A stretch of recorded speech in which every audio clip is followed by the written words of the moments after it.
వాళ్ళు కూడా నా లెక్కనే రాజకీయ నాయకులందరూ దొంగ పనులు చేస్తారు, మిగతా వాళ్ళు కూడా నాలాగానే బురద అంటియాలి, వాళ్ళను బదనాం చేయాలి.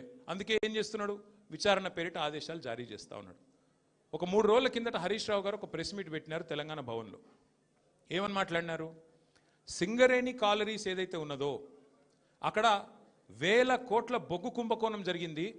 దానిలో ప్రధాన ముద్దాయి రేవంత్ రెడ్డి గారి బావమరిది సృజన్ రెడ్డి. ఆయన కింగ్ పిన్గా ఉంటూ ఈ అక్కరలేని సైట్ విజిట్ సర్టిఫికేషన్ భారతదేశంలో ఎక్కడ ఏ కోల్డ్ ఫీల్డ్లో లేదు. అదొక కండిషన్ పెట్టి, ఒక నిబంధన పెట్టి కాంట్రాక్టర్లను రింగు చేసి బెదిరించి ఫోన్ ద్వారా నేరుగా మాట్లాడి, నేను ముఖ్యమంత్రి బావమరిదిని మాట్లాడుతున్నా, మీరు టెండర్ వేయద్దు, మీరు వేస్తా అని చెప్తే నేను సర్టిఫికెట్ ఇయ్యనియా సింగరేణి నుంచి అని బెదిరిస్తున్నాడు. బెదిరించి ఈ మొత్తం స్కామ్ చేసింది రేవంత్ రెడ్డి గారి బావమరిది అని హరీష్ రావు గారు ఆధారాలతో సహా, ఎట్లా మా గవర్నమెంట్లో మైనస్ టెండర్లు పోతుండే, ఎట్లా కాంగ్రెస్ రాగానే ఈ నిబంధన పెట్టడం వల్ల +22% +14% టెండర్లు ఎట్లా పోతున్నాయి, ప్రజాధనం ఎట్లా కొల్లగొడుతున్నారు, సింగరేణితో ముఖ్యమంత్రి గారు ఎట్లా ఫుట్బాల్ ఆడుతున్నారు, సింగరేణి సంస్థని తన కామధేనువుగా ఎట్లా మార్చుకున్నారు, ఇవన్నీ వివరంగా చెప్పినారు.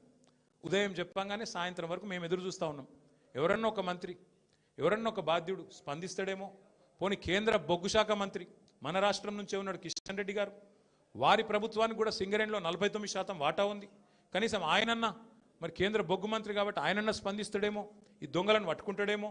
మోడీ గారు ఊకు అంటుంటారు కాంగ్రెస్ అంటేనే స్కామ్ గ్రేస్ అని, మరి మోడీ గారి ప్రభుత్వం ఏమైనా స్పందిస్తుందేమో అని చూసినాం. కానీ సాయంత్రం వరకు ఏం చేస్తారు, హరీష్ రావు గారికి సిట్ నోటీస్.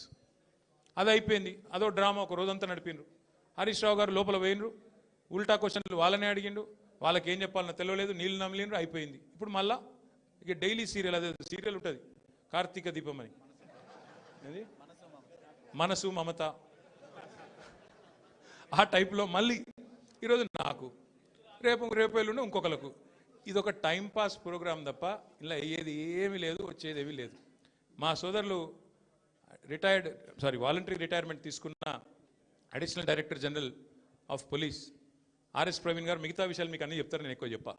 ఎందుకంటే వారు ఇటున్నారు, వారు అన్ని విషయాలు వారు వివరంగా చెప్తారు. ఎందుకంటే వారు గతంలో ఐపీఎస్ ఆఫీసర్గా పనిచేసినారు, వారి తర్వాత ప్రెస్ మీట్ పెట్టి అన్నీ చెప్తారు.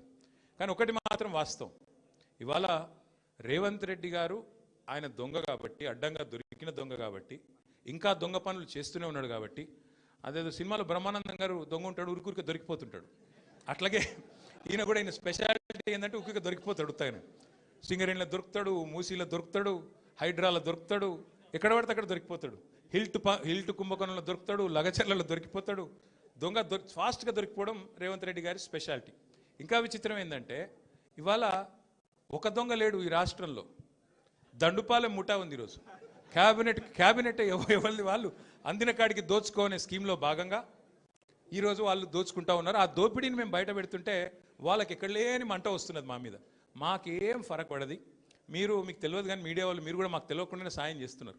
మీరేమనుకుంటున్నారంటే ముఖ్యమంత్రి చెప్పిండు, మేము ఇట్లా కేసు నోటీసులు వచ్చినాయి, మరి వీళ్ళని ఏదో విచారిస్తున్నారు అని చెప్పి లోపల మేము బొంగనే ప్లేట్ బ్రేకింగ్లు పెట్టి గుచ్చి అడుగుతుండ్రు అని మీరు పెడతారు. మాకేం బాధ లేదు, ఎందుకంటే 100 కోట్ల పబ్లిసిటీ మీరు ఫ్రీగా మాకు ఇస్తున్నారు, మాకేం బాధ లేదు. తప్పు చేసినోడు భయపడతాడు, తప్పు చేయనోళ్ళు ఎవరికి భయపడాడు. రేవంత్ రెడ్డి కాదు, వాని జేజమ్మకు కూడా భయపడే సమస్య లేదు. ముమ్మాటికి ఒకటి మాత్రం పక్కా, ఈ కేసు ఇంతటితో మేము వదిలిపెట్టాం. నా క్యారెక్టర్ అసాసినేషన్కి బాధ్యులైన రేవంత్ రెడ్డిని, ఆయన తొత్తులుగా పనిచేస్తున్న పోలీసులు కొంతమంది, అందరినీ కాదు, కొంతమంది పోలీసులు ఎవరైతే ఉన్నారో ఆయన తొత్తులుగా, ఆయన అడుగులకు మడుగులతో పనిచేస్తున్నారో వాళ్ళని నేను కూడా వదిలిపెట్టను. ఎందుకు వదిలిపెట్టను? ఎందుకంటే నా వ్యక్తిత్వం హననం చేస్తూ ఉన్నారు. లేని లింకులు అంటగట్టి, లేని రంకులు అంటగట్టి, నాకు ఇష్టం ఉన్నట్టు ఎవరెవరో యాక్టర్లకు లింకులు పెట్టి చిల్లర రాజకీయం ఏదైతే చేస్తున్నారో ఈ విషయంలో నేను మాత్రం వదిలిపెట్టను. మీరేదో ఇవాళ ముఖ్యమంత్రి హార్వర్డ్కి పోయిండు, ఆడ వచ్చిరాని ఇంగ్లీష్లో ఏం నేర్చుకుంటుండో ఏం తెచ్చిండో కానీ ఆయన వచ్చే వరకు టైంపాస్ చేద్దాము అని చెప్పి మీరు డ్రామా చేస్తున్నారు, మాకు తెలుసు. ధారావాహికలాగా నడుపుతా ఉన్నారు, మాకేం ఇబ్బంది లేదు. మీరు ఎన్నిసార్లు పిలిచినా వస్తాం, ఎందుకంటే చట్టాన్ని గౌరవించే పౌరులం, తప్పకుండా వస్తాం. మేము తప్పు చేయలేదన్న మాటనే చెప్తాము. మీరు ఎన్ని రకాల డైవర్షన్ గేమ్లు ఆడినా మేము మాత్రం అర్జునుడి కన్ను ఎట్లయితే ఆనాడు తన గురి